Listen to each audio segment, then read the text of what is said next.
அல்லேலூயா. கிறிஸ்துவின் அன்பான தேவ பிள்ளைகளே,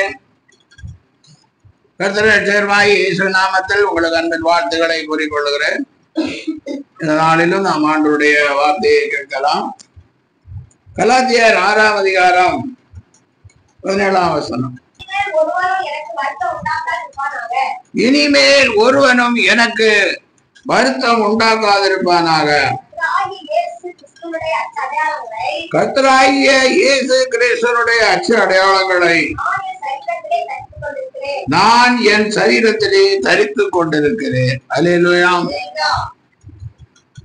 கலாத்தியர் சபைக்கு பவுல் எழுதும் போது, இனிமேல் ஒருவன் எனக்கு வருத்தம் உண்டாக்காதிருப்பானாக, கர்த்தராகிய இயேசுவினுடைய அச்சு அடையாளங்களையும் எல்லாம் அச்சு அடையாளங்களை அப்படியே இயேசு கிறிஸ்து எப்படி வாழ்ந்தாரோ, எப்படி நடந்தாரோ, எதை செய்தாரோ அப்படியே அவருடைய அச்சு அடையாளங்களை நான் என் சரீரத்திலே தரித்துக் கொண்டிருக்கிறேன் என்று சொல்லுகிறார். ஏன் சொல்லுகிறார் என்றால், 3ஆம் அதிகாரம் 1ஆம் வசனத்திலே எப்படியே சொல்லுகிறார், புத்தி இல்லாத கலாத்தியரே, நீங்கள் சத்தியத்திற்கு கீழ்ப்படியாமல் போகத்தக்கதாக உங்களை மயக்கினவன் யார்? இயேசு கிறிஸ்து சிலுவையில் அறையப்பட்டவராக உங்கள் கண்களுக்கு முன் பிரத்யட்சமாய் உங்களுக்குள் வெளிப்படுத்தப்பட்டிருந்தாரு. அல்லேலூயா. அப்ப இயேசு கிறிஸ்து சிலுவையில் அறைந்து நம்முடைய பாவங்களுக்காக மரித்து வேத வாக்கியங்களின்படி 3ஆம் நாள் உயிரோடு எழுந்தார் என்பதை பிரத்யட்சமாய் கண்ட கலாத்தியர் பவுலுக்கு வருத்தம் உண்டாக்குறவர்களாய் நடந்து கொள்ளுகிறார்கள். அல்லேலூயா. அதனாலதான் சொல்லுகிறார், புத்தி இல்லாத கலாத்தியரே, நீங்கள் சத்தியத்திற்கு கீழ்ப்படியாமல் போகத்தக்கதாக உங்களை மயக்கினவன் யார்? இன்றைக்கு தேவனுடைய பிள்ளைகள் உலக காரியங்களிலே மயங்கி போய் நிற்கிறார். அப்ப மயக்கினவன் யார்? வேதம் சொல்லு, நான் சொல்லல. அல்லேலூயா. அதனாலதான் சொல்லுகிறார், நீங்க புத்தி இல்லாதவர்களாய் மாறி போய் விட்டீர்கள், கிறிஸ்துவின் ரட்சிப்பை இழந்து போய் விட்டீர்கள். உங்களை மயக்கினவன் யார்? இப்படி நீங்கள் விலகி போகும்படி, உங்களை சத்தியத்திற்கு கீழ்ப்படியாமற் போகும்படி உங்களை மயக்கினவன் யார்? சத்தியத்திற்கு கீழ்ப்படியல் அநேகர், கலாத்தியாவில் இருந்த அநேகர் சத்தியத்திற்கு கீழ்ப்படியல். அதனாலதான் சத்தியத்துக்கு கீழ்ப்படியாமல் போகும்படி உங்களை மயக்கினது. அதனாலதான் சொல்லுகிறார், இனி ஒருவனும் எனக்கு வருத்தம் உண்டாக்காதிருப்பானாக, கர்த்தராகிய இயேசுவினுடைய அச்சு அடையாளங்களை நான் என் சரீரத்திலே. இனி என்ன பார்த்து நீங்க எல்லாம் என்ன செய்யுங்க? தெரிந்து கொள்ளுங்க. ஆண்டவருடைய ஊழியக்காரர்களுக்கெல்லாம் ஒரு முன்மாதிரியாய் பவுல் அப்போஸ்தலன் விளங்கினார். அதனாலதான் சொல்லுகிறார், இனி ஒருத்தன் எனக்கு என்ன செய்யக்கூடாது?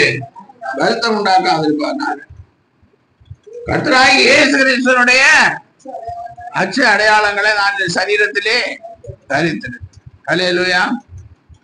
அப்ப தேவனுடைய ஊழியர்களும் தேவனுடைய பிள்ளைகளும் இயேசு கிறிஸ்துவனுடைய அச்சு அடையாளங்களை அப்படியே தரித்திருக்கணும். இயேசுவை போலவே இருக்கணும், இயேசுவை போலவே பேசணும். அல்லேலூயா. அதை விட்டு சத்தியத்துக்கு கீழ்ப்படியாமல் போனால் புத்தி இல்லாதவர்களாய், புத்தி கெட்டவர்களாய், ஒன்றுக்கும் உதவாதவர்களாய், தேவ நாமத்திற்கு பிரயோஜனம் இல்லாதவர்களாய், தேவ ராஜ்யத்துக்கு பிரயோஜனம் இல்லாதவர்களாய் நாம் மாறிப்போம். அல்லேலூயா. 1 கொரிந்தியர் 12ஆம் அதிகாரம் 27ஆம் வசனம். நீங்கள் கிறிஸ்துவின் சரீரமாயும் தனித்தனியே அவயவங்களாயும் இருக்கிறீர்கள். அல்லேலூயா. நீங்களே கிறிஸ்துவின், ஆமா, நாம எல்லாம் கிறிஸ்துவின் சரீரமாயும் தனித்தனியே அவயவங்களாயும் இருக்கணும். அல்லேலூயா. ஒவ்வொருத்தரும் நாம் இயேசுவின் சரீரமாய் இருக்கிறோம், அவருடைய அவயவமாய் இருக்கிறோம். அல்லேலூயா. அதனால நாம் புத்தி இல்லாதவர்களாய் இருக்கக்கூடாது. சத்தியத்துக்கு கீழ்ப்படுகிற புத்தி உள்ளவர்களாய் நாம் இருக்க வேண்டும். அல்லேலூயா. பாருங்க, அடுத்தபடியாய் ரோமர் 13ஆம் அதிகாரம் 12ஆம் வசனத்தில் நாம் வாசிக்கும் போது, இரவு சென்று போயிட்டு பகல் சமீபமாயிட்டு, ஆகையால் அந்தகாரத்தின் கிரியைகளை நாம் தள்ளிவிட்டு ஒளியின் ஆயுதங்களை தரித்துக் கொள்ள கடவோம். களியாட்டும் வெறியும் வேசித்தனமும் காம விகாரமும் வாக்குவாதமும் பொறாமையும் உள்ளவர்களாய் நடாமல் பகலிலே நடக்கிறவர்களை போல சீராய் நடக்க கடவோம். துரைச்சைகளுக்கு இடமாக உடலை பேணாமல் இருந்து கர்த்தராகிய இயேசுவை தரித்துக் கொள்ளுங்கள். அல்லேலூயா. கலாத்தியர்கள் எழுதும் போது கிறிஸ்துவின் அச்சு அடையாளங்களை நான் தரித்துக் கொண்டிருக்கிறேன் என்று சொல்லுகிறார். அப்ப இங்க அச்சு அடையாளங்களை தரித்துக் கொள்வதபடி இரவு சென்று போயிட்டு பகல் சமீபம் ஆயிட்டு, ஆகையால் அந்த காலத்தின் கிரியைகளை தள்ளிவிட்டு, அந்த காலத்தின் கிரியைகளை எல்லாம் தள்ளிவிட்டு ஒளியின் ஆயுதங்களை நாம் என்ன செய்யணும்? தரித்துக் கொள்ளணும். களியாட்டும் வெறியும் வேசித்தனமும் காம விகாரமும் வாக்குவாதமும் பொறாமையும் உள்ளவர்களாய் நடவாமல் பகலிலே நடக்கிறவர்கள் போல சீராய் நட. பகலிலே நடக்கிறவர்கள் எப்படி நடப்பாங்க? சீரா நடப்பாங்க. இருளிலே நடக்கிறவங்க இருட்டிலே நடந்தா எப்படி இருக்கும்? ஆமா, நம்ம சென்னை பட்டணத்தை எல்லாம் பார்க்க கூடாது, கிராமங்களை எல்லாம் கொஞ்சம் பார்க்கணும். அல்லேலூயா. அப்ப இருட்டிலே நடந்தா எப்படி இருக்கும்? பள்ளத்துல குழியில எல்லாம் விழுந்து எழும்ப வேண்டியது வரும் சில நேரங்களில். அல்லேலூயா.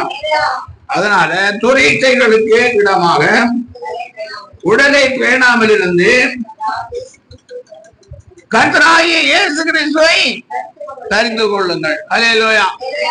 இயேசுவை தரித்து கொள்ளும். துரைச்சைக்கு இடமாக உடலை என்ன செய்யக்கூடாது? அடுத்தவனுக்கு இச்சை உண்டாகிறபடி உடலை நாம என்ன செய்யக்கூடாது? பேணக்கூடாது.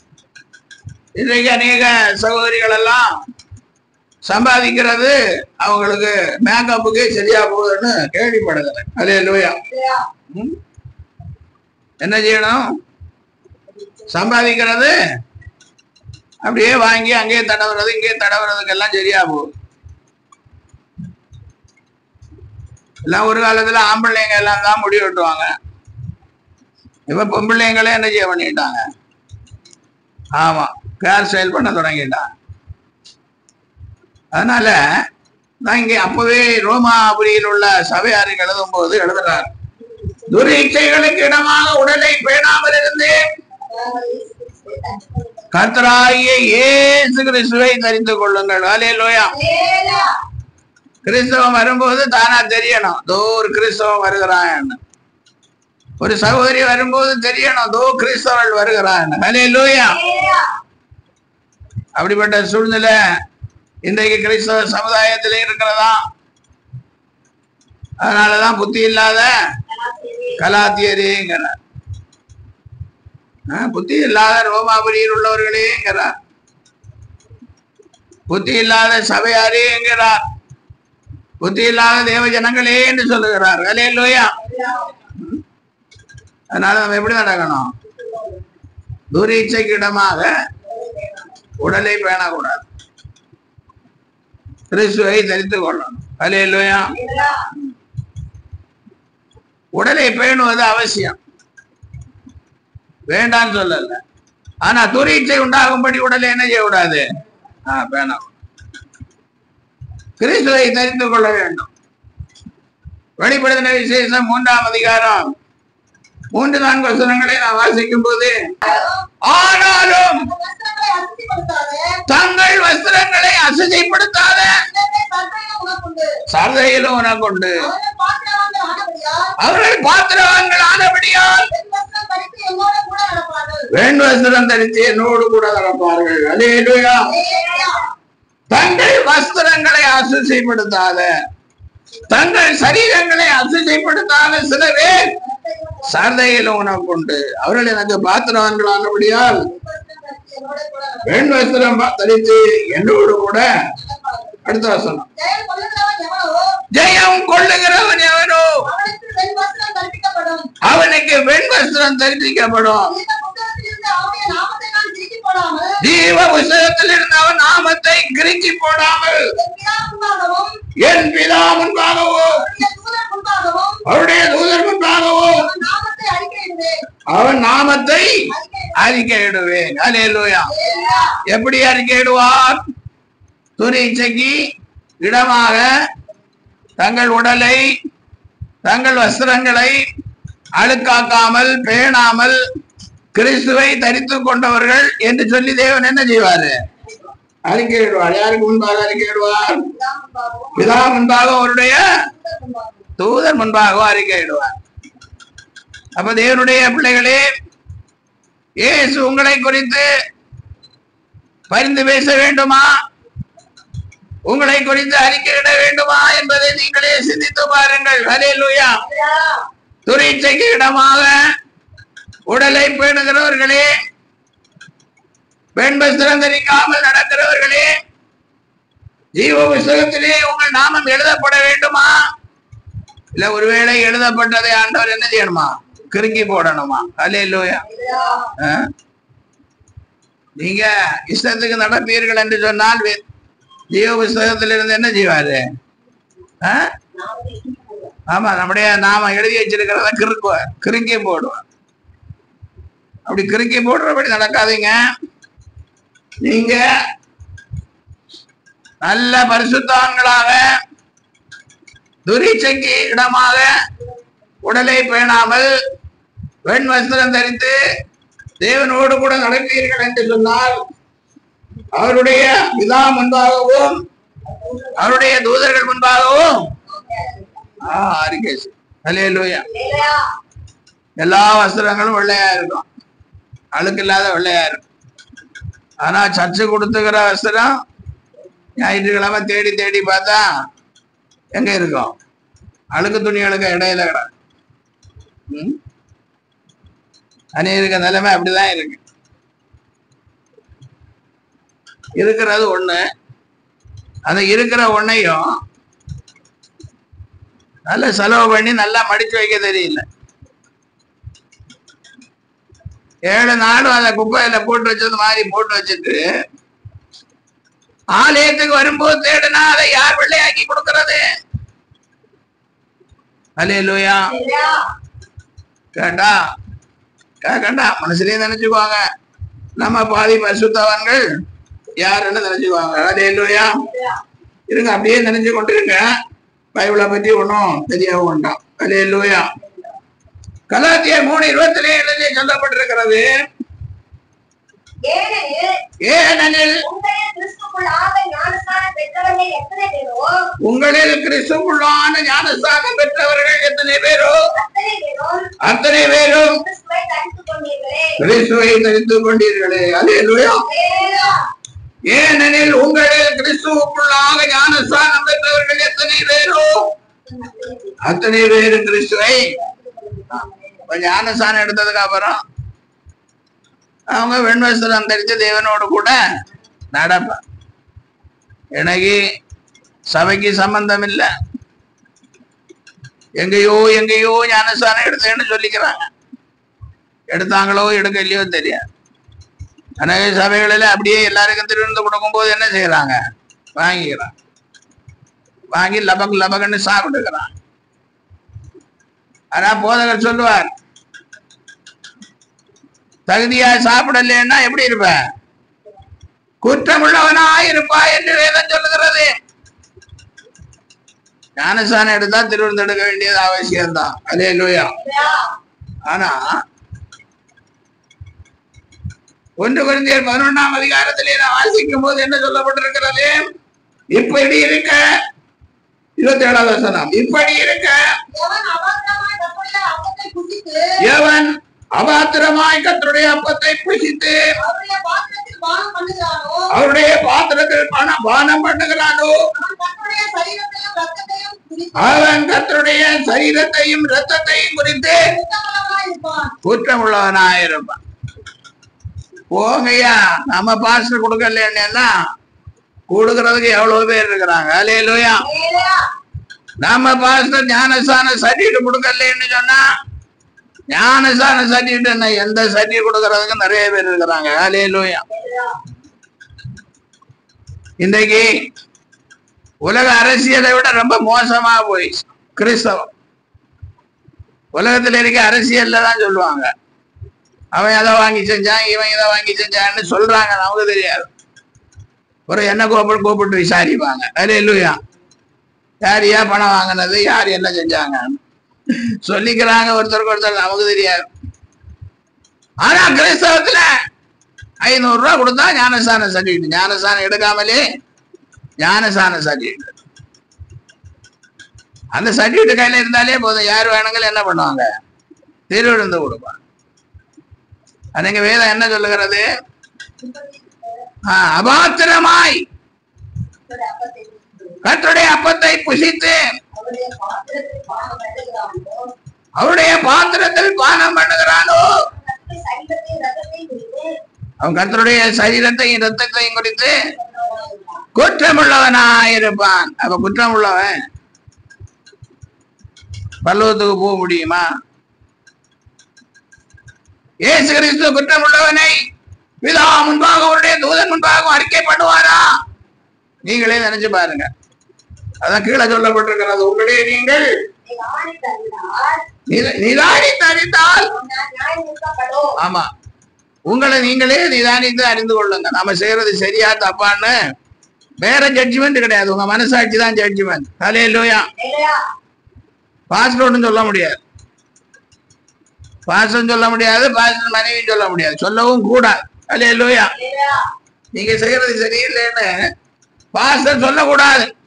வேதம் சொல்லுகிறது, உங்களே நீங்கள் நிதானித்து அறிந்தால் நாம் நியாயம் தீர்க்கப்படும். நாம தான் நிதானித்து அறிந்து கொள்ளணும். அல்லேலூயா.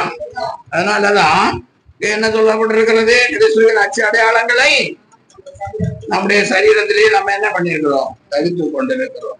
இப்ப இயேசுவை தரித்து கொள்ள வேண்டும். அல்லேலூயா. அடுத்தபடியாய் பார்க்கும் போது கொலோசியர் 3ஆம் அதிகாரம் 12ஆம் வசனம். கொலோசியர் 3:12. ஆகையால்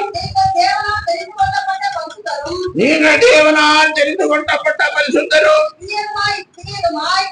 பிரியருமாய் உருக்கமான இரக்கத்தையும் தயவையும் மனத்தாழ்மையும் சாந்தத்தையும் நீடிய பொறுமையும் தரித்துக் கொண்டு ஒருவரை ஒருவர் தாங்கி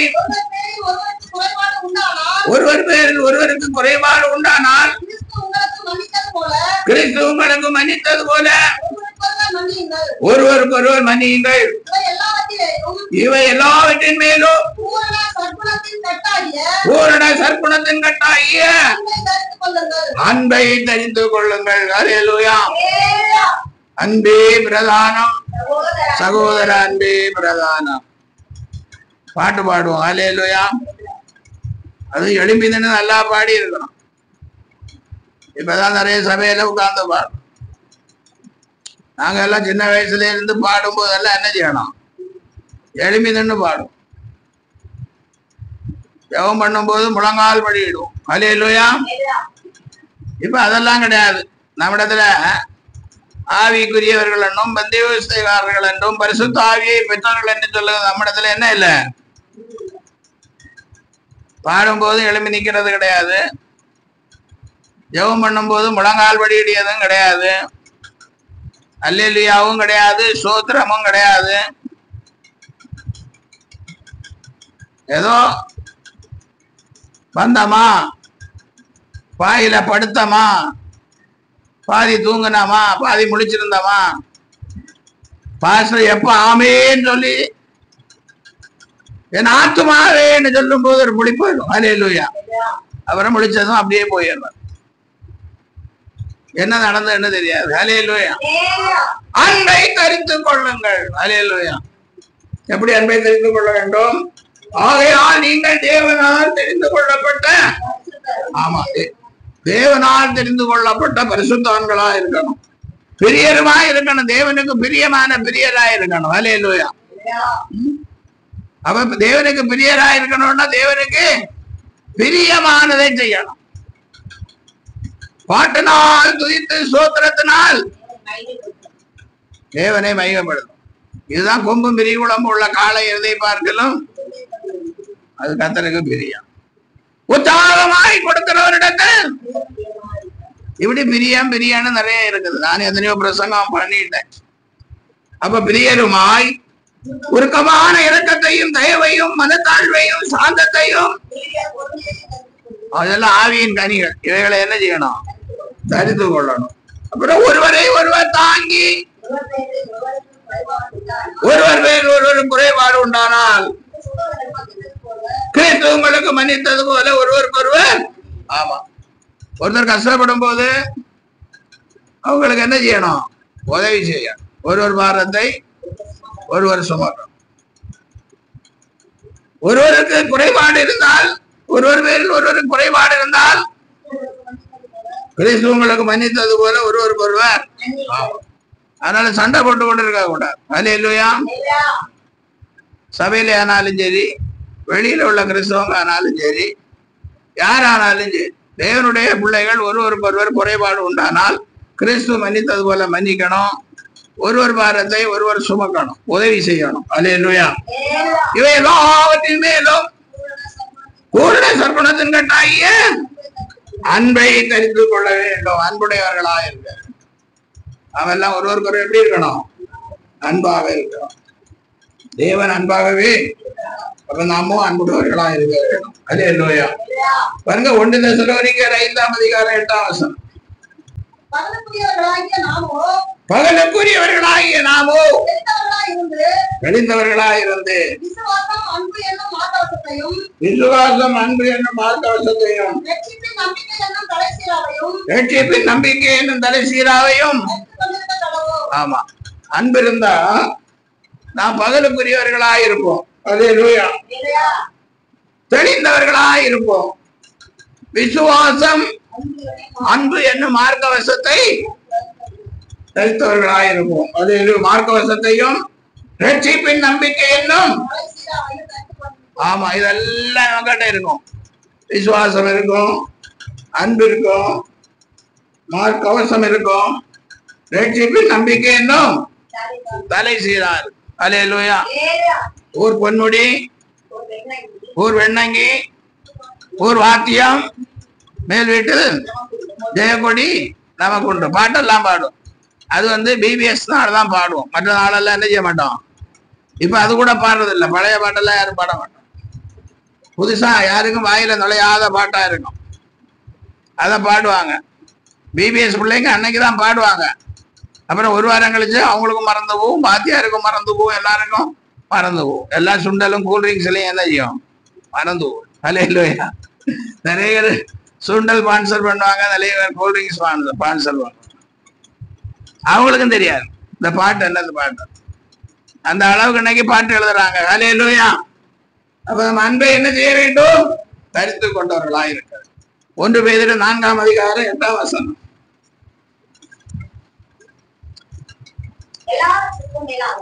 எல்லாவற்றிற்கும் மேலாக ஒருவரோடு ஒருவர் ஊக்கமான ஒன்று, எல்லாவற்றிற்கும் மேலாக ஒருவரில் ஒருவர் ஊக்கமான அன்புடையவர்களாயிருங்கள். அன்பு திரளான பாவங்களை மூடும். அல்லேலூயா. அன்புதான் பாவங்களை, திரளான பாவங்களை என்ன செய்யுது? ஆமா, இயேசு அறியாத காலத்துல யார்கிட்டையும் அன்பு கிடையாது. இனி எல்லார் மேலேயும் நம்ம என்ன செய்யணும்? அன்புள்ளவர்களா இருக்கணும். எல்லாரையும் விசாரிக்கணும். எப்படி இருக்கிறீங்க, நல்லா இருக்கிறீங்களா, பிள்ளைங்க என்ன செய்யறாங்க, அப்படி விசாரிக்க தொடங்கிட்டான்னு சொன்னா ஒருத்தருக்கு ஒருத்தர் அன்பு உள்ளவர்களாய் மாறி போவோம். அல்லேலூயா. அப்ப அந்த அன்பு என்ன செய்கிறது? திரளான பாவங்களை மூடும். அல்லேலூயா. அன்பு திரளான பாவத்தை என்ன செய்கிறது? மூடுகிறது. அல்லேலூயா. பாருங்க, மத்தேயு எழுதின சுவிசேஷம் 5ஆம் அதிகாரம் 44ஆம் வசனத்தை வாசிக்கும் போது, மத்தேயு, நான் உங்களுக்கு சொல்லுகிறேன், உங்கள் சத்துருக்களை சிநேகியுங்கள், உங்களை சபிக்கிறவர்களை ஆசீர்வதியுங்கள், உங்களை பயக்கிறவர்களுக்கு நன்மை செய்யுங்கள், உங்களை நிந்திக்கிறவர்களுக்காகவும் உங்களை துன்பப்படுத்துகிறவர்களுக்காகவும் ஜெபம் பண்ணுங்கள். இப்படி செய்வதனால் நீங்கள் பரலோகத்தில் இருக்கிற உங்கள் பிதாவுக்கு புத்திரராய் இருப்பீர்கள். அவர் தீயோர் மேலும் நல்லோர் மேலும் நமது சூரியனை உதிக்க பண்ணி நீதி உள்ளவர்கள் மேலும் அநீதி உள்ளவர்கள் மேலும் மழையை பெய்ய பண்ணுகிறார். கடைசி வாசி. ஆகையால் பரலோகத்தில் இருக்கிற உங்கள் பிதா பூரண சற்குணராய் இருக்கிறது போல நீங்களும் பூரண சற்குணராய் இருக்க கடவீர்கள். அல்லேலூயா.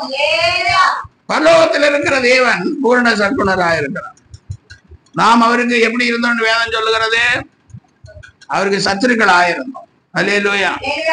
சத்துருக்களாய் இருந்த நம்மை ஆண்டவர் என்ன செய்கிறார்? அன்பு பாராட்டி இருக்கிறார். அப்போ விசாரிச்சு நம்ம தேடி வந்து நமக்கு உதவி செஞ்சு நமக்கு நம்முடைய ஜீவனையை கொடுத்து நம்மை மீட்டு எவ்வளவு காரியங்களை செஞ்சிருக்கிறார். அதனால நாம என்ன செய்யணும்? அன்பு பாராட்ட. அல்லேலூயா. அன்பு பாராட்டினாதான் ஆசீர்வாதங்கள் வரும். லூக்கா 21ஆம் அதிகாரம் 17ஆம் வசனம். லூக்கா 21. என் நாமத்து நிமித்தம் எல்லாராலும் பயக்கப்படுவீர்கள், ஆனாலும் உங்கள் தலைமையில் ஒன்றாக அழியாது. உங்கள் பொறுமையினால் உங்கள் ஆத்துமாக்களை காத்துக் கொள்ளுங்கள். அல்லேலூயா. என் நாமத்து நிமித்தம் எல்லாராலும் பயக்கப்படுவீர்கள். எவ்வளவுதான் அன்பு செலுத்தினாலும் நம்ம என்ன செய்வாங்க? பகைப்பார்கள். ஆனாலும் உங்கள் தலைமையில் ஒன்றாகலும் உன்னை தொடுகிறவன் என் கண்மணியை தொடுகிறான். அல்லேலூயா. தலைமயில ஒன்று கூட அழியாதபடி பாதுகாத்துக் கொள்வார் அன்பு கொள்வார்களுக்கு. அதனால உங்கள் பொறுமையினால் உங்கள் ஆத்துமாக்களை பொறுமையினால் ஆத்துமாக்களை காத்துக் கொள்ள வேண்டும். அன்பினால் ஆத்துமாக்களை காத்துக் கொள்ள வேண்டும். அல்லேலூயா. அதனால நாம் அன்பை தரித்துக் கொண்டிருக்க வேண்டும். இயேசுவின் அச்சு அடையாளங்களை தரித்திருக்க வேண்டும். இயேசுவை தரித்திருக்க வேண்டும். அன்பை தரித்திருக்க வேண்டும். அல்லேலூயா. அடுத்தபடியாய் பாருங்க, எபேசியர் நிருபம் 4ஆம் அதிகாரம் 22ஆம். அந்தபடி முந்தின நடக்கைக்குரிய மோசம் கொஞ்சம் இட்டைகளாலே கெட்டு போகிற பழைய மனுஷரை நீங்கள் களைந்து கொண்டு உங்கள் உள்ளத்திலே புதிதான ஆவி உள்ளவர்களாகி மெய்யான நீதியிலும் பரிசுத்தத்திலும் தேவனுடைய சாயலாக சிருஷ்டிக்கப்பட்ட புதிய மனுஷனை தரித்து கொள்ளுங்கள். அல்லேலூயா. அந்தபடி முந்தின நடக்கைக்குரிய மோசம் போக்கு இச்சைகளாலே கெட்டுப்போன பழைய மனுஷனையும் அவன் கிரியைகளையும் நீங்கள் என்ன செய்யணும்? களைந்து கொண்டு உங்கள் உள்ளத்திலே புதிதான ஆவி. பழைய ஆவி மோசமான ஆவி. அது பொறாமை விடச்ச ஆவி. அது சண்டை போடுகிற ஆவி. அது வஞ்சக ஆவி. அது பெருமை உள்ள ஆவி. அந்த ஆவியை என்ன செய்யணும்? களைந்து போட்டு புதிதான ஆவி உள்ளவர்களாகி மெய்யான நீதியிலும் பரிசுத்தத்திலும் தேவனுடைய சாயலாக சிருஷ்டிக்கப்பட்ட புதிய மனுஷனை தரித்து கொள்ளுங்கள். அல்லேலூயா. இப்போ இயேசுவின் அச்சடையாளங்களை தரிக்கணும். இயேசுவை தரிக்கணும், அப்புறம் அன்பை தரித்து கொள்ளணும். இப்ப என்னன்னா புதிய மனுஷன். புதிய மனுஷன் எல்லாரும் சொல்லணும், புதிய மனுஷன். அல்லேலூயா. லேயோன் வஸ்திரம் தரித்தவனாய் புத்தி தெளிந்து இயேசுவின் இடத்துல உட்கார்ந்து இருந்தான், இயேசுவ பக்கத்துல உட்கார்ந்து இருந்தான். அதை பார்த்து எல்லாரும் என்ன செஞ்சாங்க? ஆச்சரியப்பட்ட. அல்லேலூயா. கல்லறையிலே வாசம் பண்ணினான், தன் உடம்பை சரீரத்தை எல்லாம் உண்ணாக்கினவன். அல்லேலூயா. இப்ப பழைய மனுஷன் போன பிறகு அவன் புதிய மனுஷன் ஆகலாம். புதிய மனுஷன் ஆனதுக்கு அப்புறம் வஸ்திரம் தரிக்கிறான். அல்லேலூயா. இப்ப இயேசுவோடு கூட உட்கார்ந்து இருக்கிறான். அல்லேலூயா. அப்படி நம்ம இருக்கணும். இருக்கலைன்னா ஒண்ணும் பண்ண முடியாது. இயேசு கிறிஸ்து ரத்த சகல பாவங்களை நீக்கி எபேசியர் 6ஆம் அதிகாரம் 11வது வசனம். நீங்கள் பிசாசின் தந்திரங்களோடு ஏற்றுதற்க திராணி உள்ளவர்களாகும்படி தேவனுடைய சர்வாயுத வர்க்கத்தையும் தரித்துக் கொள்ளுங்கள். ஏனெனில் மாம்சத்தோடு ரத்தத்தோடும் அல்ல, துரைதனங்களோடும் அதிகாரங்களோடும் இப்பிரபஞ்சத்தின் அந்தகார லோகாதிபதிகளோடும் வான மண்டலங்களில் உள்ள பொல்லாத ஆவிகளின் சேனைகளோடும் நமக்கு போராட்டம். அதனால என்ன செய்யணும்? புதிய மனுஷனை. ஆமா, அந்த புதிய மனுஷன் எப்படிப்பட்ட மனுஷன்? தேவனுடைய மெய்யான நீதியிலும் பரிசுத்தத்திலும் தேவனுடைய சாயலாக சிருஷ்டிக்கப்பட்ட புதிய மனுஷன். எப்படி இருப்பான்? தேவனுடைய சாயலாக சிருஷ்டிக்கப்பட்ட மனுஷன். நம்ம என்ன பண்ணுவோம்? தேவ சாயல் நமக்கு வந்திருக்கா? தேவ சாயல் வந்திருக்கா? பாஸ்டர், தேவ சாயல் இங்க எல்லாம் வராது. அது யாராவது ஒருத்தர் செத்தாதான் வரும். தேவ சாயலாக மாறி தேவனோடு இருப்பேன்னு பாடுவாங்க போய். அல்லேலூயா. நீங்க தேவ சாயலை பார்க்கணும்னா என்ன செய்யணும்? சாவிட்டு வரணும். அப்பதாங்க பேண்ட் அடிச்சு என்ன பண்ணுவோம்? தேவசாயல் மாறி தேவனோடு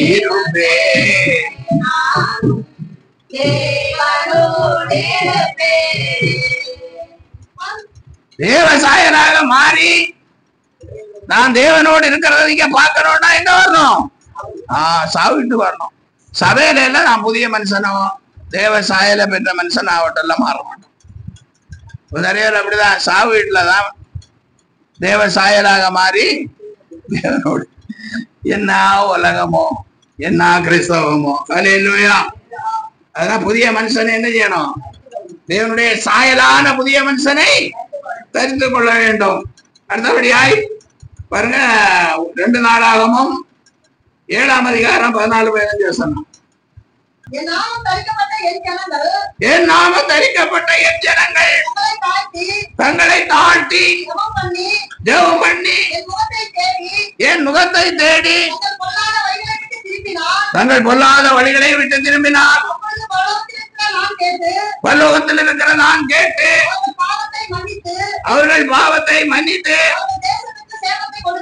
அவர்கள் தேசத்திற்கு சேமத்தை கொடுப்பேன். அல்லேலூயா. என் நாமம் தரிக்கப்பட்ட என் ஜனங்கள் தங்களை தாழ்த்தி. இப்போ ஆண்டோடைய நாமம் தரிக்கப்பட்ட ஜனங்கள் என்ன செய்யணும்? தங்களை தாழ்த்தி ஜெபம் பண்ணணும். தாழ்த்தி ஜெபம் பண்ணணும். 1ஆம் தேதி என்ன இருக்குது? ஜெபம் இருக்குது. அவசரமா வராங்க, அவசரமா பாடுறாங்க, அவசரமா கிளம்பி போறாங்க. அல்லேலூயா. ஆனா வேதம் என்ன சொல்லுகிறது? என் நாமம் தரிக்கப்பட்ட ஜனங்கள் தங்களை தாழ்த்தி ஜெபம் பண்ணணும். அல்லேலூயா. தனிச்சிருக்கும் போதாவது கொஞ்சம் தாழ்மை வரணும். இல்ல, ஜெபம் தாழ்த்தி ஜெபம் பண்ணி என் முகத்தை தேடி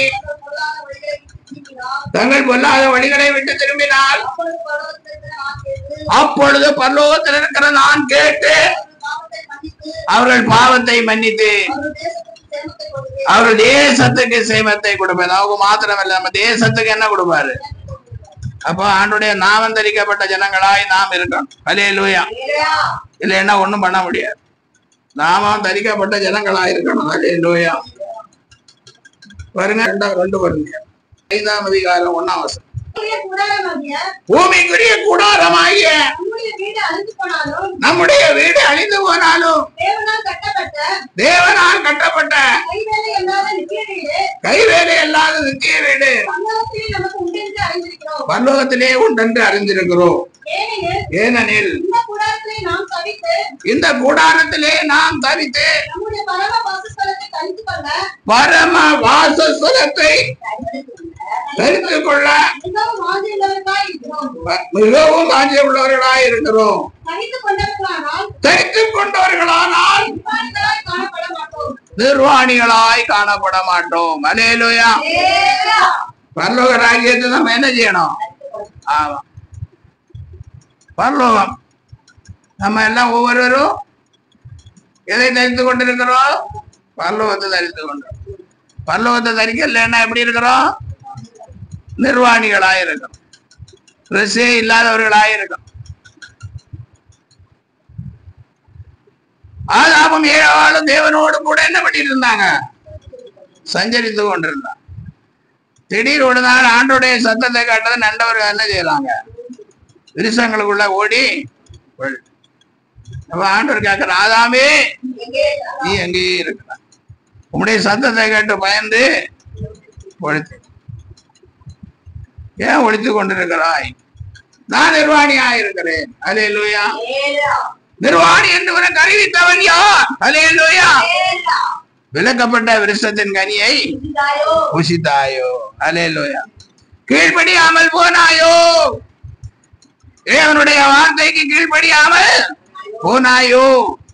அப்ப தேவனுடைய வார்த்தைக்கு கீழ்ப்படியாமல் போனா நம்ம எப்படி இருக்கிறோம்? நிர்வாணியாய். தேவனுடைய வார்த்தையை கீழ்ப்படிந்தால் பரம வாசஸ்தலத்தை தரித்து கொண்டிருக்கும். அப்ப பரலோக ராஜ்யத்துக்கு பாத்திரவான்களா இருக்கிறோம். அல்லேலூயா. பாருங்க, யாத்திராகமம் 32ஆம் அதிகாரம் 23ஆம் வசனம். இவர்கள் என்னை நோக்கி எங்களுக்கு முன் செல்லும் தெய்வங்களை உண்டு பண்ணும், எகிப்து தேசத்திலிருந்து எங்களை அழைத்துக் கொண்டு வந்த அந்த மோசேக்கு என்ன சம்பவித்ததோ என்று அறியோம் என்றார்கள். அப்பொழுது நான் பொன் உடைமை உடையவர்கள் எவர்களோ அவர்கள் அதை கலட்டி தரக்கடவர்கள் என்றேன். அவர்கள் அப்படியே செய்தார்கள். அதை அக்கினியிலே போட்டு அதிலிருந்து இந்த கன்றுக்குட்டி வந்தது என்றார். ஜனங்கள் தங்கள் பகைவருக்குள் அவமானப்படத்தக்கதாக ஆரோன் அவர்களை நிர்வாணமாக்கி இருந்தார்.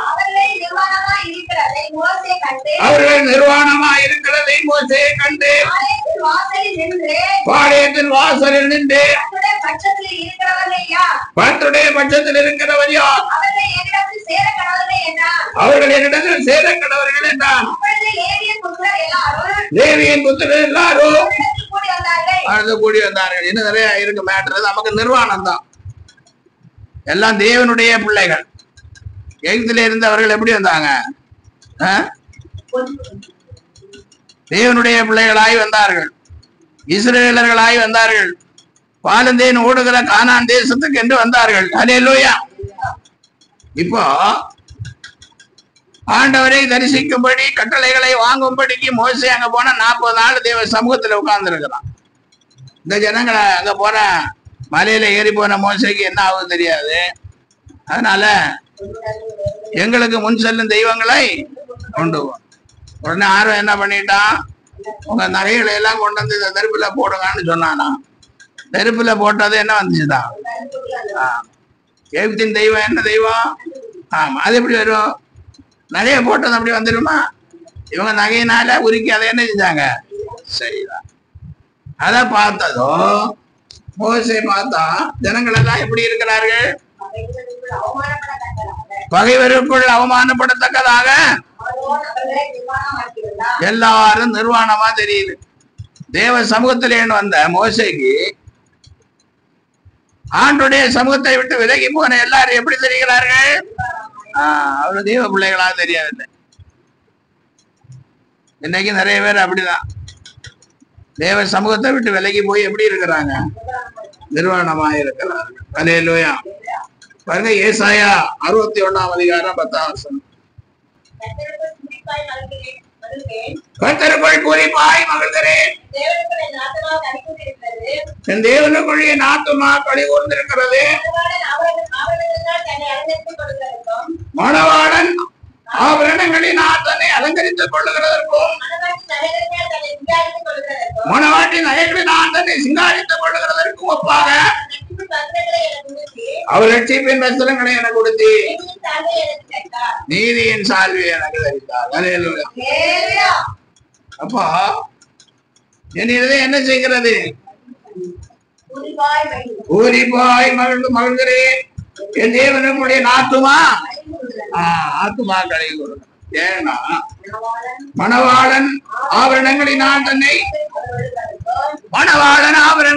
தன்னை அலங்கரித்துக் கொள்ளுகிறதற்கும் மணவாட்டி நகைகளினால் தன்னை சிங்காரித்துக் கொள்ளுகிறதுக்கு ஒப்பாக. இப்ப ஒரே விளம்பரம் தான். அல்லேலூயா. எவ்வளவு விலையாடுறாலும் விளம்பரம் பயங்கரமா இருக்கு. நம்ம ஆளுங்க விடுறது இல்ல. லோன் எடுத்து நகை வாங்கி லோன் போடுவாங்க. அல்லேலூயா. நான் ஏற்கனவே சொல்லியிருக்கேன், இதெல்லாம் திரும்ப என்ன செய்ய போகுது? துருபிடிக்க போகுது. ஆமா, துருபிடிக்கும் வந்தா உங்களுக்கு அறிவு, துருபிடிக்கும் வந்தா உங்களுக்கு என்ன வரும்? ஆமா, நீங்க ஆண்டவருக்குன்னு காணிக்க கொடுத்தது மட்டும் தான் உங்களுக்கு என்ன கொடுக்கும்? பலன் கொடுக்கும். கிரியைக்கு தக்க பலன். இதோ சீக்கிரமாய் வருகிறேன், அவனுடைய கிரியைக்கு தக்க பலன் என்னோடு. நீங்க ஆண்டவருடைய ஊழியக்காரனுக்கண்ணும் ஊழியத்துக்கண்ணும் கொடுத்ததுதான் உங்களுக்கு பலனா அமையும். அல்லேலூயா. மற்றதெல்லாம் துருவம் பிடிச்சு ஒண்ணுக்கு உதவாகும். அடியதுக்கு கண்ணுல உங்களுக்கு என்ன இருக்காது? அப்போ கண்ணீரே இருக்காது. கண்ணிலே நீரதற்கு காலம் இல்லாத கஷ்டப்பட்டு லோன் போட்டு சாப்பிடாம கொள்ளாம வாங்கி வச்ச நகை துருப்பிடிக்கும் போது என்ன ஆகும்? அழகும் அழியதுக்கும் முடியாது. அல்லேலூயா.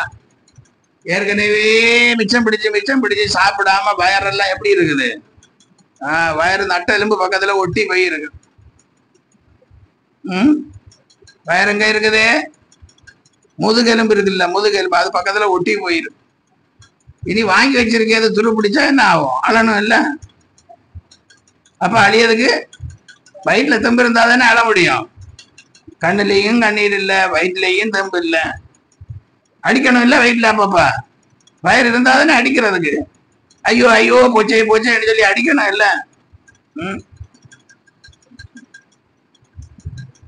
இங்க என்ன சொல்லப்பட்டிருக்கிறது?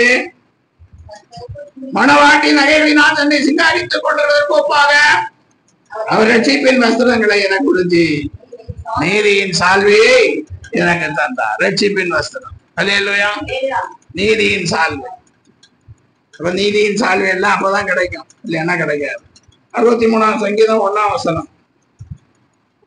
ஏதோ அதிலுள்ள போஸ்ரா பட்டணத்திலிருந்து சாயம் தீர்த்த வஸ்திரங்களுடையவராகவும் மகத்துவமாய் கொடுத்துகிறவராகவும் தமது மகத்தான வல்லமையினாலே எழுந்திருந்தவராகவும் வருகிற இவர் யார்?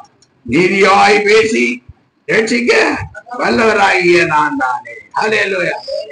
எப்படி வருவாரா? சாயம் தீர்த்த, ஆமா, சாயம் கலர் இல்லாத வஸ்திரத்தோட வருவாரா? அல்லேலூயா. இன்னைக்கு ஒரே கலர். ஆண்டி இந்த கலர் நல்லா இருக்கா, பாட்டி இந்த கலர் நல்லா இருக்கா, ஒரே கலர் தான். நம்ம குழந்தைங்களுக்கு ட்ரெஸ் வாங்கினா கூட அந்த கலர் நல்லா இருக்கா, இந்த கலர். அல்லேலூயா. ஒருத்தர் இல்ல, எல்லாரும் தான். ஆனா இயேசு எப்படி வருவார்? சாயம் தீர்த்த வஸ்திரங்களுடையவராகவும் மகத்துவமாய் உடுத்துகிறவராகவும் தமது மகத்தான வல்லமையிலே எழுந்தவராகவும் வருகிற இவர் யார்? நீதியாய் பேசி ரட்சிக்க வல்லவராகிய நான் தானே. ஹல்லேலூயா. அடுத்த வசனம். உம்முடைய உடுப்பு சிவப்பாகவும்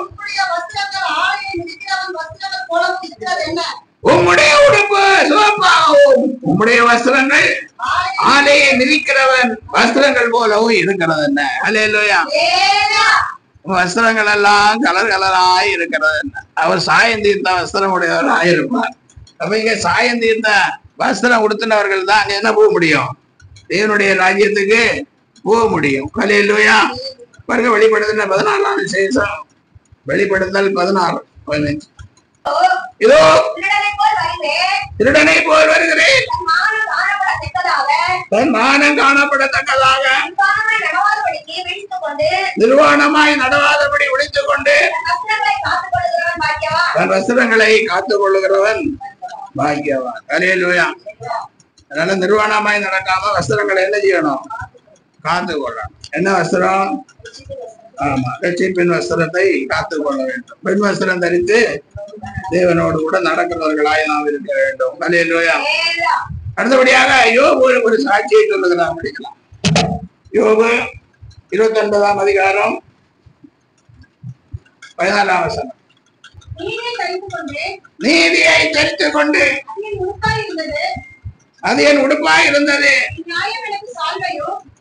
நியாயம் எனக்கு சால்வையும் பாகையுமாய் இருந்தது. நீதியை தரித்துக் கொண்டு அது என் உடுப்பாய் இருந்தது. ஹல்லேலூயா. நீதியை தரித்து கொண்டாராம். அது எப்படி இருந்ததா? அவருக்கு வஸ்திரமா இருந்ததாம். என் நியாயம் எனக்கு சால்வையும் பாகையுமா இருந்தது. ஹல்லேலூயா. நீதியை தரித்து கொண்டு அது என் உடுப்பா இருந்தது, என் நியாயம் எனக்கு சால்வையும் பாகையுமா இருந்தது. ஹல்லேலூயா. நீதியை தரித்து கொண்டாராம். அவர் என்ன தரித்து கொண்டார்? ஆமா, அவர்கள் உடுப்பு எப்படி இருந்தது? நீதியா இருந்தது. என் நியாயம் எனக்கு பாகையுமா இருந்தது. ஹல்லேலூயா. பாருங்க, 2 தீமோத்தேயு 4ஆம் அதிகாரம் 2 தீமோத்தேயு 4ஆம் அதிகாரம் 6-7. நல்ல போராட்டத்தை போராடினேன், ஓட்டத்தை முடித்தேன், விசுவாசத்தை காத்துக்கொண்டேன். இது முதல் நீதியின் கிரீடம் எனக்காக வைக்கப்பட்டிருக்கிறது. நீதியுள்ள நியாயாதிபதி ஆகிய கர்த்தர் அந்நாளிலே அதை எனக்கு தந்தருள்வார். ஹல்லேலூயா. நல்ல போராட்டத்தை போராடினேன், ஓட்டத்தை முடித்தேன், விசுவாசத்தை காத்துக் கொண்டேன். இது முதல் நீதியின் கிரீடம் எனக்காக வைக்கப்பட்டிருக்கிறது. நீதி உள்ள நியாயாதிபதி ஆகிய கர்த்தர் அந்நாளிலே அதை எனக்கு மாத்திரமல்ல, அவர் பிரசன்னமாகுதலை விரும்பு யாவருக்கும் அதை தந்தருள்வார். ஹல்லேலூயா. யோபு நீதியை உடுப்பாக என்ன செய்யலாம், தரித்திருந்தார். இவர் என்ன சொல்றார்? நல்ல போராட்டத்தை போராடினேன், ஓட்டத்தை முடித்தேன், விசுவாசத்தை காத்துக்கொண்டே. நீதியின் கிரீடம், ஆமா, நீதியின் கிரீடம் வைக்கப்பட்டிருக்கிறதாக சொல்லுகிறார். ஹல்லேலூயா. பாருங்க, சங்கீதம் 119ஆம் சங்கீதம் 164, 165 வசனம். உமது நீதி நியாயங்களின் நிமித்தம் ஒரு நாளில் 7 தரம் உம்மை துதிக்கிறேன். உம்முடைய வேதத்தை நேசிக்கிறவர்களுக்கு மிகுந்த சமாதானம் உண்டு, அவர்களுக்கு இடமில்லை. பாருங்க, நீதி நியாயங்களின் நிமித்தம், ஆண்டுடைய நீதி நியாயங்களின் நிமித்தம் ஒரு நாளில் 7 தரம் உம்மை துதிக்கிறேன். ஹல்லேலூயா. எத்தனை தரம்? 7 தரம். துதிக்கிறவங்க துதிக்கிறாங்க, ஆனா 7 தரம் எல்லாம் நம்ம துதிக்கிறது இல்லை. ஹல்லேலூயா. எப்படி இருக்கு பாருங்க. 7 தரம் உம்மை துதிக்கிறேன், உம்முடைய வேதத்தை நேசிக்கிறவர்களுக்கு அவர்களுக்கு இடரல் இல்லை. ஹல்லேலூயா. வேதத்தை நேசிக்கணும். ஆண்டோடைய வேதத்தை என்ன செய்யணும்? நேசிக்கணும். வேதத்தை நேசிக்கலைன்னா நமக்கு என்ன கிடைக்காது? சமாதானம் கிடைக்காது. இடர்கள் தான். அல்லேலூயா. ஏசாயா 51:17, 59:17. அவர் நீதியை மார்க்கவசமாய் அணிந்து இரட்சிப்பட்டு சீராவை தமது சிரசில் தரித்து நீதி சரிக்கட்டுதலின் வஸ்திரங்களை உடுப்பாக உடுத்து வைராக்கியத்தை சார்பாக பார்த்து போட்டு கொண்டார். அல்லேலூயா. எல்லாம் அன்பை தெரிந்து கொள்ளுங்கள், கிறிஸ்துவின் அச்சு அடையாளங்களை தெரிந்து கொள்ளுங்கள், கிறிஸ்துவை தெரிந்து கொள்ளுங்கள், புதிய மனுஷனை தெரிந்து கொள்ளுங்கள். அப்படின்னா என்ன அர்த்தம்? மொத்தத்துல நம்ம இயேசுவின் பிள்ளை ஆயிருக்கோம். அல்லேலூயா. இயேசுவோடு கூட இருக்கணும். பாருங்க, 1 கொரிந்தியர் 15:49 வாசிங்க. மேலும் மண்ணானவருடைய சாயலை நாம் அணிந்திருக்கிறது போல வானவருடைய சாயலை அணிந்து கொள்வோம். அல்லேலூயா. மண்ணானவருடைய சாயலை அணிந்திருப்பது போல வானவருடைய சாயலையும், ஆமா, பரலோகத்துக்கு போனோம்னா வானவருடைய சாயலை தடுத்து கொள்ளணும்.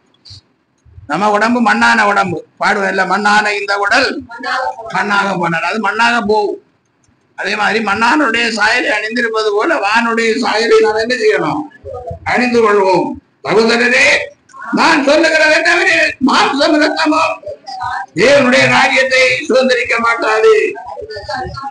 அழிவுள்ளது அழியாமையை சுதந்திரிப்பதில்லை. அல்லேலூயா. இந்த மாம்ச உடம்ப கொண்டு கல்லறையில போடுறோம், அது என்ன செய்கிறது? அழிந்து போகிறோம். அடுத்த இதோ ஒரு விஷயத்தை உங்களுக்கு அறிவிக்கிறேன், நாம் எல்லாரும் நித்திரை அடைவதில்லை. ஆகிலும் கடைசிய காலம் தரிக்கும் போது ஒரு நிமிஷத்திலே, ஒரு இமைப்பொழுதிலே நாம் எல்லாரும் மறுரூபமாக்கப்படுவோம். அல்லேலூயா. யாரு? கிறிஸ்துவை தரித்து கொண்டவர்கள், புதிய மனுஷனை தரித்து கொண்டவர்கள், அன்பை தெரிந்து கொண்டவர்கள் எல்லாம் ஒரு நொடியில் என்ன செய்வாங்க? ஆமா, மறுரூபமாக்கப்படுவார்கள். எக்காலம் தணிக்கும், அப்பொழுது மருத்துவர் அழிவில்லாதவர்களாக எழுந்திருப்பார்கள். நாமும் மறுரூபமாக்கப்படுவோம். அழிவுள்ளதாகி இது அழியாமையும், சாவுக்கு ஏதுவான இது சாவாமையும் தரித்துக் கொள்ள வேண்டும். அல்லேலூயா. அழிவுள்ளதாகியது அழியாமையும், சாவுக்கு ஏதுவாகியது தரித்து கொள்ளணும். அல்லேலூயா. அழிவுக்கு ஏதுவான நம்முடைய சரீரம் அழியாமையை தரித்துக் கொள்ள வேண்டும்.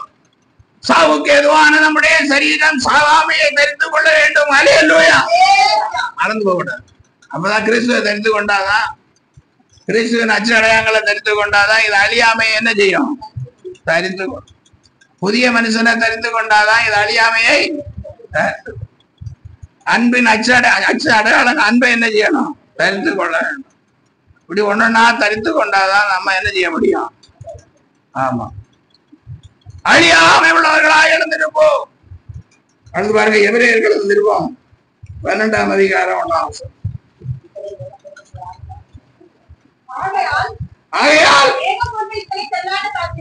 ஆகையால் மேகம் போன்ற திரளான சாட்சிகள் நம்மை சூழ்ந்து கொண்டிருக்க பாரமான யாவற்றையும், நம்மை சுற்றி நெருங்கி இருக்கிற பாவத்தை தள்ளிவிட்டு விசுவாசத்தை துவக்குகிறவரும் முடிக்கிறவருமாய் இருக்கிற இயேசுவை நோக்கி நமக்கு நியமித்திருக்கிற ஓட்டத்திலே நல் பொறுமையோடு ஓடக்கணவும். அவர் நமக்கு முன் வைத்திருந்த சந்தோஷத்தின் பொருட்டு அவமானத்தை எண்ணாமல் சிலுவையை சகித்து தேவனுடைய சிங்காசனத்தின் வலது பாரிசத்தில் வீற்றிருக்கிறார். அல்லேலூயா. அப்போ இயேசு கிறிஸ்து எப்படி தமக்கு முன் வைத்திருந்த, இயேசு கிறிஸ்துவுக்கு முன்பாக ஒரு சந்தோஷம் இருந்தது. அதனால என்ன பண்ணினார்? அவமானத்தை எண்ணாமல் சிலுவையை, அப்ப சிலுவையிலே மரித்தார். இப்ப என்ன பண்றார்? சிங்காசனத்தின், தேவனுடைய சிங்காசனத்தின், அப்ப தேவனுக்காக நான் வாழ வேண்டும். அல்லேலூயா. கிறிஸ்துவின் பொருட்டு நெருக்கப்பட்டார். பாக்கியம் நமக்கு பாக்கியமே. பொருட்டு நெருக்கப்பட்டார். பாக்கியம் நமக்கு பாக்கியமே.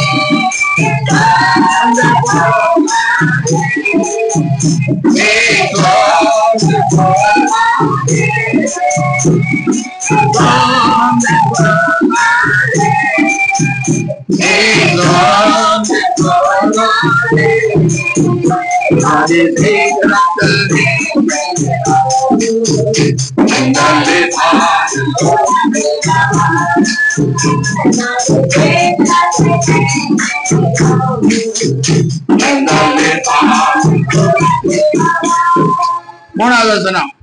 ஆகையால் நீங்கள் இளைப்புள்ளவர்களாய் உங்கள் ஆத்துமாக்களில் சொர்ந்து போகாதபடிக்கு நமக்கு விரோதமாய் பாவிகளால் செய்யப்பட்ட எவ்விதமான விபரீதங்களை சகித்த அவரே நினைத்து கொள்ளுங்கள். எப்போது நம்ம கிறிஸ்துவை தெரிந்தவர்களாய் இருக்க வேண்டும், கிறிஸ்துவை நினைக்கிறவர்களாய் இருக்க வேண்டும். அல்லேலூயா. அப்போ நம்முடைய வாழ்க்கையிலே தேவன் அற்புதங்களை செய்வார். அல்லேலூயா. கிறிஸ்துவை தரிக்கலைன்னா பரலோகம் போக முடியாது. கிறிஸ்துவின் அச்சடையாளங்களை தரிக்கலைன்னா பரலோகம் போக முடியாது. புதிய மனுஷனை தரிக்கலைன்னா எங்க போக முடியாது? பரலோகம். அன்பை தரித்து கொள்ளவில்லை என்றால் பரலோகம் போக முடியாது. ஆண்டுடைய நாமம் தரிக்கப்பட்ட பிள்ளைகளாய் எப்பொழுதும் ஜெபிக்கிறவர்களாய் இருக்கலைன்னா பரலோகம் என்ன செய்ய முடியாது? தங்களை தாழ்த்தி ஜெபம் பண்ண இல்லைன்னா பரலோகம் போக முடியாது.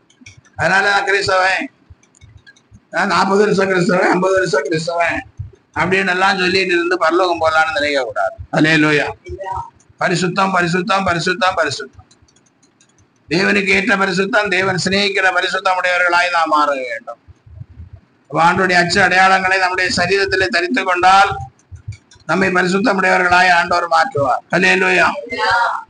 அப்போ 1000 பரிசுத்தவான்களோடும் ஜுவாலித்தி எரிகிற அக்கினியோடும் பிரதான தூதனுடைய கால சத்தத்தோடு வரும்போது நம்ம என்ன செய்யலாம்? எதிர்கொண்டு போகலாம். அங்கதான் பாக்கியம். நாம் வாழ்ந்ததுக்குரிய பலன் அங்கேதான் கிடைக்கும்.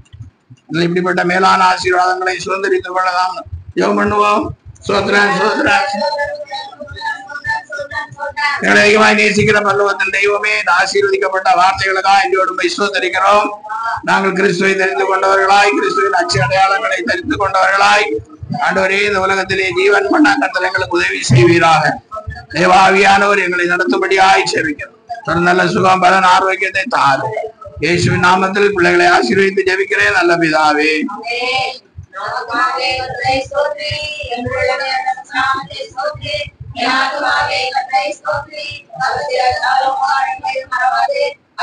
குடும்பங்களை எல்லாம் மன்னித்து உன் நோய்களை எல்லாம் குணமாக்கி உன் பிராணனை அழிவுக்கு விளக்கினது.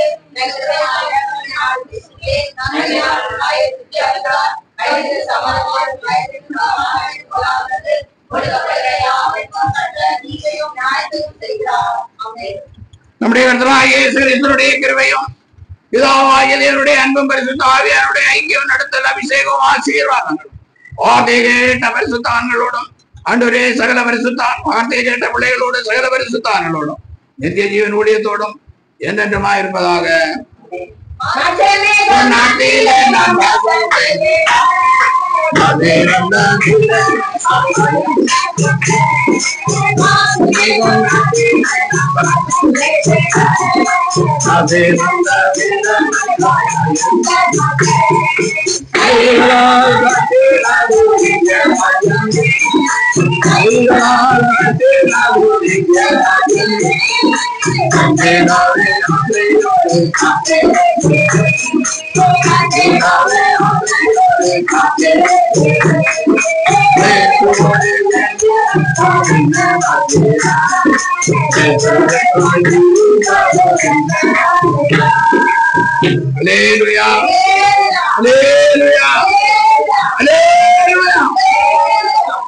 கிறிஸ்துவின் அச்சடையாளங்களை தரித்து ஆண்டோடைய ஆசீர்வாதத்துக்கும் நித்திய வாழ்க்கை பங்குள்ளவர்களாய் மாறும்.